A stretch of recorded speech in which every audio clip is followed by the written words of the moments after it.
suis M. Famien, président de l'APM-BAG, entendé par l'Association des propriétaires de maquis, bars et assimilés de la région de Gbeke. C'est un sentiment qui m'habite. Et ce sentiment-là, c'est un sentiment de douleur, de tristesse, de consternation. Face à tous ces nombreux morts dans le monde. Parce que c'est vrai, je suis ivoirien, mais les gens qui meurent dans les autres pays sont mes frères. Donc face à cette situation, je ne peux qu'avoir un sentiment de douleur, de tristesse. Ça, c'est la première réponse, c'est une situation assez déplorable. Les propriétaires de maquis, bars et restaurants, vraiment se meurent. Parce que, comme on l'a dit, c'est un secteur informel, dans lequel les gens vivent au jour le jour. Donc, face à une situation pareille, l'on ne s'y attendait pas. Rien n'a été préparé et ça nous tombe dessus, on nous demande de fermer. On ne peut que crier haut et fort que ça ne va pas. Nous avons nos charges. C'est vrai, l'État, l'autorité peut-être va réfléchir à quelque chose, mais pour l'heure, nous en souffrons. Les propriétaires de maquis vivent une situation très difficile parce qu'ils ont en face d'eux des employés qui les regardent. Face à cela, qu'est-ce qu'ils font? Parce qu'ils n'ont pas le bâton magique pour soulager tout cela. Donc face à cela, qu'est-ce qu'ils font? Voici un peu le problème qui se pose. Il faut remarquer que dans ces secteurs, comme je le dis, on vit au jour le jour. Donc dire qu'il y a un propriétaire de maquis qui a une technique, peut-être dans l'immédiat, vu qu'il y a eu d'abord quelques jours d'exercice, le peu qui peut être fait, c'est de les soulager avec les quelques jours d'exercice qui ont été effectués. Mais pour la suite, aujourd'hui nous sommes en avril. Depuis le 1er avril, il n'y a rien. Vous voyez? Où est-ce que le propriétaire de maquis ira tirer les fonds pour pouvoir soulager tout cela? Lui-même, il n'en a pas. Alors que ce soit propriétaire de maquis ou employé, nous avons tous le regard tourné vers l'autorité. Celle-là même qui a pris la décision de la fermeture. Ils vivent dans une situation assez déplorable. Ils sont vraiment vulnérables. Nous aurions souhaité les aider, mais c'est difficile. Vraiment difficile.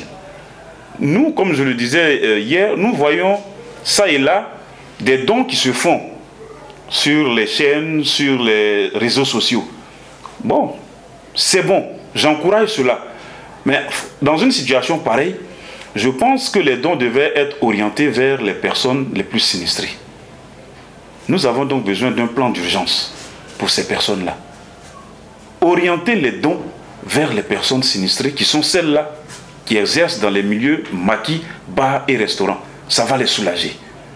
Ça va vraiment les soulager. C'est ce que moi je pourrais demander aux autorités. D'orienter des dons. Mettre sur pied un plan d'urgence pour ce secteur-là véritablement. Maquis, bars, restaurants.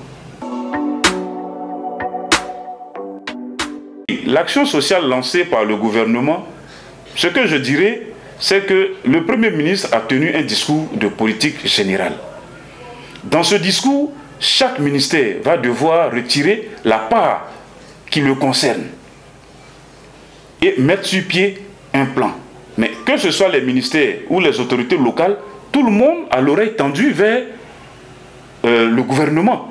Tant que le gouvernement ne leur a pas donné, rien ne peut nous parvenir. Ce que je demande, c'est un plan d'urgence. Le plan d'urgence n'attend pas un budget quelconque. Nous ne saurions en tant que leader nous asseoir et attendre que les réactions viennent. Nous sommes allés à l'information. Nous ne pouvons qu'aller à l'information. Nous avons rencontré notre ministère de tutelle, nous avons échangé. Mais comme je le dis, que ce soit ministère de tutelle, que ce soit autorité locale, tout le monde a l'oreille tendue vers le gouvernement. Mais pour ce dont je parle, ce n'est pas du plan de compensation, non. Mais je parle d'un plan d'urgence. Il s'agit de l'humanitaire. C'est donc un plan d'urgence que nous demandons aux autorités. spécifiquement orientés vers les maquis, bars et restaurants, qui sont le secteur le plus sinistré dans cette crise de Covid-19.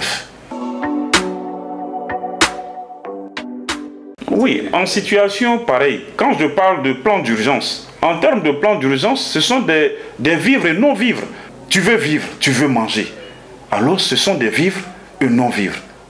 Parce que face à cela, je vais développer autre chose. Imaginez-vous dans ce secteur, nous avons un nombre pléthorique de filles. Et le sexe féminin, il est vraiment vulnérable. Toutes ces filles ont été ramenées chez elles à la maison, sans aucun sou, sans aucune mesure d'accompagnement. Elles sont vraiment vulnérables.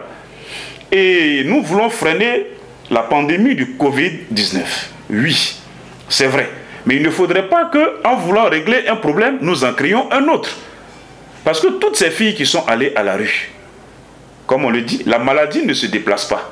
C'est l'homme qui déplace la maladie. Mais ces filles qui sont à la maison, où trouveront-elles la nourriture? Elles seront obligées de sortir et aller en quête de nourriture. Dans cette quête de nourriture, soit elles iront dehors avec la maladie, soit elles reviendront à la maison avec la maladie. C'est pour cela que je lance ce cri de cœur à l'endroit des autorités, parce qu'il y a près de 2000 à 3000 filles vulnérables ici dans le Békèl. Je ne parle pas de la Côte d'Ivoire. Près de 3000 filles qui ont été déversées dans la ville de Bouaké. Et toutes ces filles vont à la recherche du pain. Chères autorités, je vous en prie, c'est un cri de cœur. Je me fais le porte-voix de ces personnes. Alors entendez ce cri de cœur et orientez un plan d'urgence vers ce secteur. C'est ce que je peux vous demander en tant qu'autorité et en tant qu'Ivoirien. Amplifier l'appel, ça veut dire que tant au niveau local qu'au niveau des autorités ivoiriennes, nous allons interpeller tout le monde. Et l'amplificateur véritable, ça sera vous.